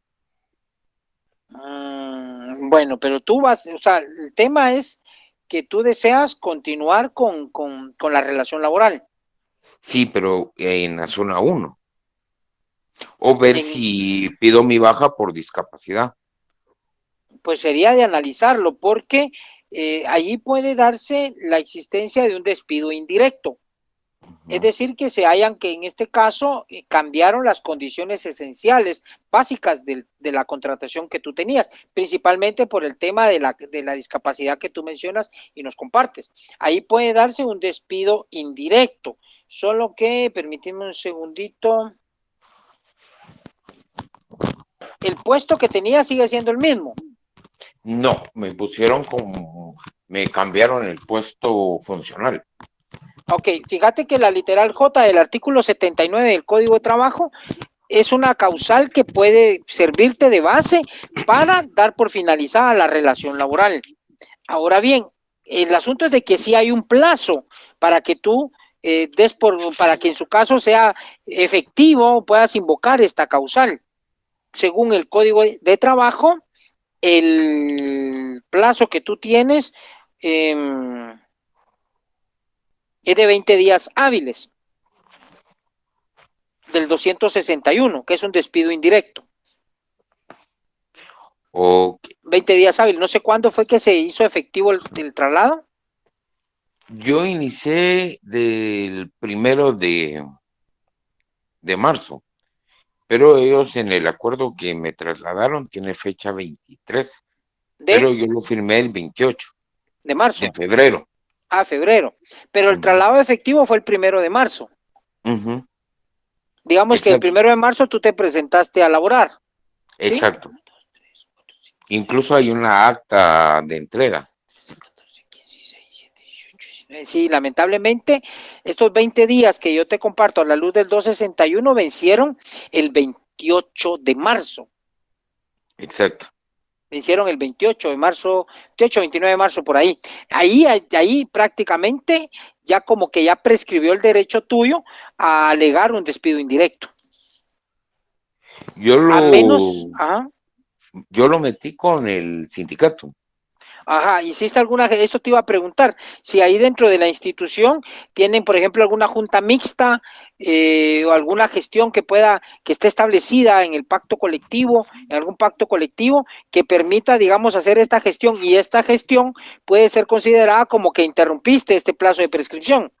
Sí, yo metí la gestión en el sindicato y el sindicato no les han dado respuesta para cuándo es la junta mixta. Bueno, pero sí tienen posibilidad de junta mixta con ustedes.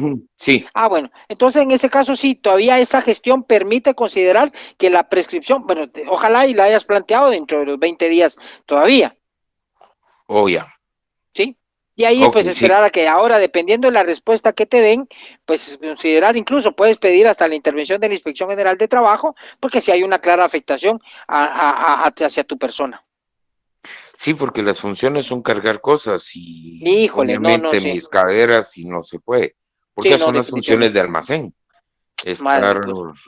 Bueno, ánimo, hay que echarle ganas y primero Dios ahí lo logran solucionar por medio de la junta mixta, y si no, pues ni modo, a presentar la demanda de despido indirecto, Ángel. Ok, muy amable. A la orden. Ok, Lick, muchísimas gracias por su tiempo brindado. Démosle, Carlitos, no hay problema, yo por mí, démosle. Está bien. Es que yo con esto, así que me han inquietado varios. Muchas gracias, juez, muchas gracias, Lick. No tenga pena. Tengo una compañera que tiene 61 años, trabajó durante 8 años para la misma compañía con el mismo puesto. Sin embargo, por enfermedad, ella se ausentó casi 4 meses, pero ella nunca quiso ir al IX, a pesar de que se le aconsejó de que fuera porque sí tenía la cobertura IX, pero ella nunca quiso ir. La situación es de que 4 o 5 meses después, ella fallece. En este caso, a la familia o a algún representante, la empresa debería pagar la indemnización, o cómo se podría proceder ahí, juez. Muchas gracias. Bueno, mira, el artículo 85 del Código de Trabajo permite la posibilidad que pues pueda reclamarse alguna indemnización y las prestaciones laborales. Porque son contratos, en este caso hay que considerar, sería pues el análisis que habría que hacer en el caso concreto, si por ejemplo la muerte del trabajador, y si el trabajador en su caso no gozaba de protección en el momento de su fallecimiento, de la protección del ICS. Hay que ver, hay que analizar un poco más, pero sí, te repito, el artículo 85 sí da la pauta a que los herederos, en su caso, puedan hacer la reclamación del pago de indemnización, o en su caso, y las otras prestaciones. Solo que acá la indemnización esta, si no mal estoy, el plazo para poder reclamarla sí varía y nos iríamos a los 2 años. Entiendo. ¿Oíste? Pues, perdón, la empresa, entiendo yo que sí le pagó las prestaciones irrenunciables, lo que no le pagó fue la indemnización. Aunque esto no es como un abandono de trabajo, juez, porque haya dejado de asistir 4 meses y nunca asistió al ICS. Y no tenía la cultura del ICS, o sea, nunca llevó una suspensión, nunca, o sea, directamente ella nunca quiso ir.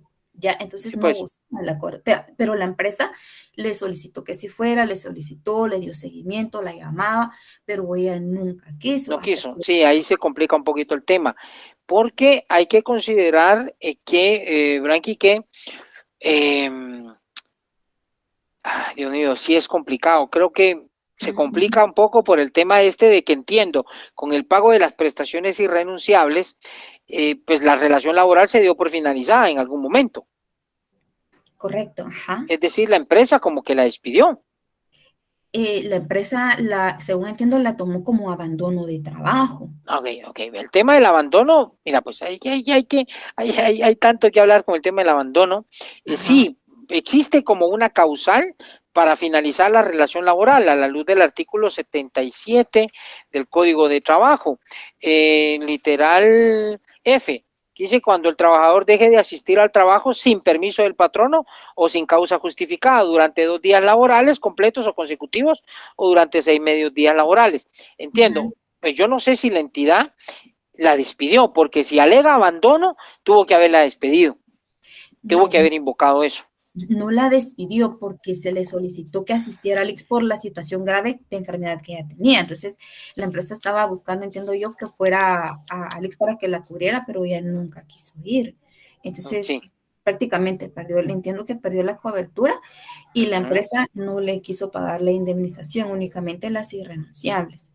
Bueno, pues habría que, mira, no hay peor lucha que la que no se hace, Blanqui. En su caso, pues que en este caso los herederos, me imagino, aquí tendrían que realizar un trámite en materia civil, designar un administrador de la mortual, o sea, una persona que jurídicamente represente los derechos de la mortual de la señora que falleció, y que este administrador de la mortual presente la demanda laboral pidiendo el pago de la indemnización. Lo más que puede pasar es que le digan que no. Sí, entiendo. Pero sí veo un poquito difícil con esto que tú nos dices, que ella no quiso acudir a la cobertura y todo esto. Sí lo veo difícil, pero te repito, al menos no hay pelucha que la que no se hace, y pues sí sería de intentarlo. Entiendo. Perdón, juez, tengo una compañera que es sordomuda. Entonces ella tiende mucho a faltar al trabajo, a veces en un mes, cada semana falta 3 días, a veces una semana. Y la empresa la ha querido despedir, pero sin derecho a indemnización, únicamente con las prestaciones. En este caso, por ser caso especial, la empresa sí debería pagarle la indemnización, o cómo... No, porque, mira, pues, o sea, hay que considerar algo, o sea, me imagino, la contratación de ella se dio también en atención a que es sordomuda, ¿no? Con esa discapacidad, correcto. Sí, por esa, pues digamos, esa, entre comillas, discapacidad. O sea, el tema es que, me imagino, es que hay contratos especiales para este tipo de personas también. Hay que ver si este contrato, en qué términos se realizó. Bueno, por un lado. Por otro lado, es que independientemente de esa circunstancia, si ella tiene que incurre en alguna de las causales del artículo 77 del Código de Trabajo, pues la entidad patronal está facultada para despedirla. Lo único que sí es que el patrono debe de cumplir con lo que regula el artículo 78, y es que debe de notificarle por escrito, que la está despidiendo. Ahí es donde veo un poquito la situación. Yo no sé si hay igual algunas otras personas ahí en la empresa que tienen estas digamos, jefes o subjefes de ella, que tengan también una discapacidad similar y que sean el conducto de comunicación idóneo para comunicar adecuadamente este despido, porque si no se hace en las mismas condiciones de esa discapacidad, podemos considerar que esa comunicación también puede ser ilegal. Entiendo. Y la empresa podría tomarlo como un despido directo, perdón, justificado. Sí, es que de hecho, por eso te digo, por eso cito las causales del artículo 77. Estas son las que facultan al patrono para despedir justificadamente a un trabajador. Ya, entendido. Juez, muy agradecida por el tiempo, gracias. No hay problema. A usted, Blanqui. ¿Alguien que diga yo? Carlitos. No sé, es que tenemos manos levantadas, Lick, pero por el tiempo, no sé, igual lo vamos a tener a usted en otra clase, ¿le parece? Así es, yo con gusto, programemos, Carlitos. Sí, voy a hablar con la docente del curso, porque, bueno, aquí entre nos, ¿verdad? Le comento, ¿verdad? Que la docente del curso le dio el espacio para esta semana, pero ella me dijo que lo quería tener en un futuro, pero no va a pensar que es dentro del segundo semestre, sino que va a ser ahorita en este semestre, tal vez en unos 15 días. Tal vez lo planifiquemos, voy a hablar planifiquémoslo. Para que le dé el espacio y pues usted pueda resolver las dudas de los compañeros que tengan, porque sí hay varios. Sí, hay varios. Varios, entonces, sí. Pues quedamos así, chicos, y pues pasen una feliz noche, y esta clase está siendo grabada, se va a subir, se la voy a pasar a Lick también para que él la suba a su página, y pues cualquier cosa estamos siempre en comunicación. Sí, gracias, Carlitos. No, igual, hay un gusto pues colaborar contigo, con el programa de cursos libres, con mi amada universidad y con los chicos acá presentes. Disculpen que por ahí no podamos responder sus preguntas, pero pues igual ya se nos vino el tiempo y ya se me va a ir mi taxi también, porque hoy ando a jalón. Entonces, bueno, muchísimas gracias. Muchísimas gracias.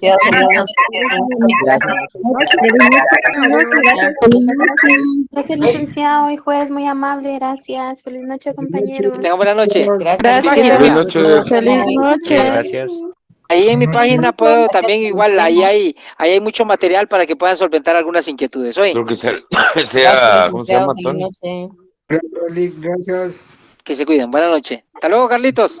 Gracias, Lick. Feliz noche, cuídese. Muchas gracias, licenciado. Feliz noche. Buenas noches, chicos. Cuídense. Igual. Muchas gracias, muchachos. Qué gusto. Hasta luego. Gracias, licenciado, por el tema. Feliz muy noche. interesante.